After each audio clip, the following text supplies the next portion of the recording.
ابے السلام علیکم۔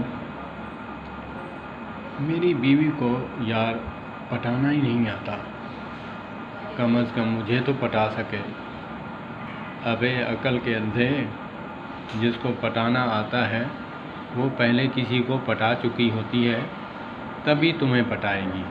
پٹانے والیاں جو خاوند کو پٹاتی ہیں یا چونا لگاتی ہیں، وہ کسی کو پہلے لگا چکی ہوں گی، ان کو ایکسپیرئنس ہوگا، تبھی وہ چونا لگا سکتی ہیں۔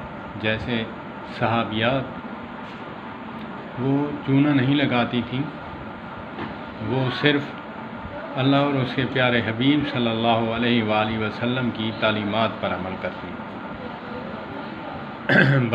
بیٹا فوت ہو چکا تو رات کو سوئے، آرام سے، درد دل میں رکھنے کے بعد صبح اٹھے، کیا مثال دی۔ اس کو کہتے ہیں سیرت رسول اور سیرت صحابہ، سیرت صحابیات، سیرت اہل بیت اطہار۔ کیا کہا؟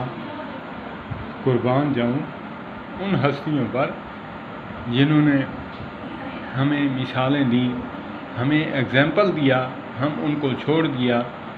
ہم نے پٹانا تو سیکھا ڈراموں سے، فلموں سے، ٹک ٹاک سے، لیکن اہل بیت اطہار کی تعلیم اور صحابہ کرام صحابیات کی تعلیم کو چھوڑ دیا ہم نے، تو ہم پٹانے میں ہی رہ گئے اور ہماری پٹتی رہ گئیں اور ہمیں پٹاتے رہے۔ تو صحابیہ نے کہا کہ سرتاج، اگر کسی کی امانت ہو میرے پاس تو اس کو لوٹا دینی چاہیے، یا کچھ رکھ لینی چاہیے، یا پھر دل میں ملال اور کجی پیش کرنی چاہیے کہ کیا کرنا چاہیے۔ کہا کہ نہیں، امانت میں خیانت کرنا تو گناہ ہے۔ جس کی امانت ہے اس کو خندہ پیشانی سے، بڑے ظرف کے ساتھ اس کو لوٹا دینا چاہیے اور اللہ کا شکر ادا کرنا چاہیے کہ اس کی امانت تھی، میں نے دے دی۔ تو کہا میرے سرتاج، ہمارے پھول اللہ کی امانت تھی، ہمارے پھول جو ہیں ننھے منھے بچے، میرا اپنا جو بیٹا تھا وہ اللہ کو پیارا ہو چکا ہے، اللہ نے اپنی امانت لے لی ہے، انا للہ و انا الیہ راجعون۔ تو اس پر کمنٹس کرنے کی ضرورت نہیں۔ دجالی ذہن کے لوگ کمنٹس کرتے ہیں، کسی کی بیٹی کے اوپر بات کرتا ہے۔ ابے میں بھی 5 شہزادیوں کا بیٹا ہوں، مجھے ایکسپیرئنس ہے، میں اپنی بیٹیوں کو کہتا ہوں کہ اپنے خاوند کو نہیں پٹا سکتی، تو مجھے یہی جواب آتا ہے، بابا ہمیں کسی مرد کے ساتھ یا ہمیں کسی گیدرنگ میں آزاد گھومنے دیا ہوتا تو آج ہم پٹا لیتی۔ تو اسی لیے عورت ہی جانتی ہے کہ کیسے کور کرنا ہے، اور مرد ہی جانتا ہے کہ عورت کو کیسے کور کرنا ہے۔ تو اسی لیے اللہ پاک سب کی بیٹیوں کی عزت کی حفاظت فرمائے۔ اور اگر جو پٹا نہیں سکتی تو میں بھی سوچتا ہوں کہ جو ہاتھ پہ لیے گھوم رہی ہیں تو پھر وہ تو اچھی طرح پٹا لیتی ہیں اپنے خاوند کو بھی، اپنے آشنا کو بھی۔ تو اسی لیے جو پٹا نہیں سکتی، اللہ کا شکر ادا کر کے اس کی عزت محفوظ ہے۔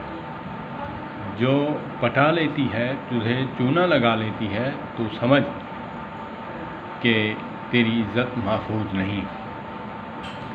تو فخر سے پھر کہ تیری عزت محفوظ ہے۔ اسے بولنا نہیں آتا تو کیا ہوا؟ اسے بولنا نہیں آتا تو کیا ہوا؟ تجھے پٹانا نہیں آتا تو کیا ہوا؟ اس کی عزت تو محفوظ ہے۔ تو میں ہاتھ جوڑ کر مؤدبانہ گزارش کروں گا، سب ایک جیسیاں نہیں ہوتی، سب ایک جیسے نہیں ہوتے۔ مجھے گالی دینے سے پہلے اپنے گریبان کا، اپنے منہ کا ماتم کر لینا کہ کس اینگل سے بات میں نے کی ہے، کس اینگل سے تو نے لی ہے۔ تو جس کے ذہن میں بھوسا، جس ذہن میں، جس برتن میں جو چیز بھری ہوتی ہے، ہلنے کے بعد اس کی اسمیل آتی ہے، خوشبو آتی ہے۔ تو پھر سوچ لینا کہ میرے اوپر کمنٹس کرنے سے پہلے یا پھر بات کرنے سے پہلے سوچ لینا کہ تیرے اندر جو ہے وہ غلاظت باہر آئے گی یا تیرے اندر جو ذہانت، فہامت ہے وہی باہر آئے گی۔ والسلام علیکم۔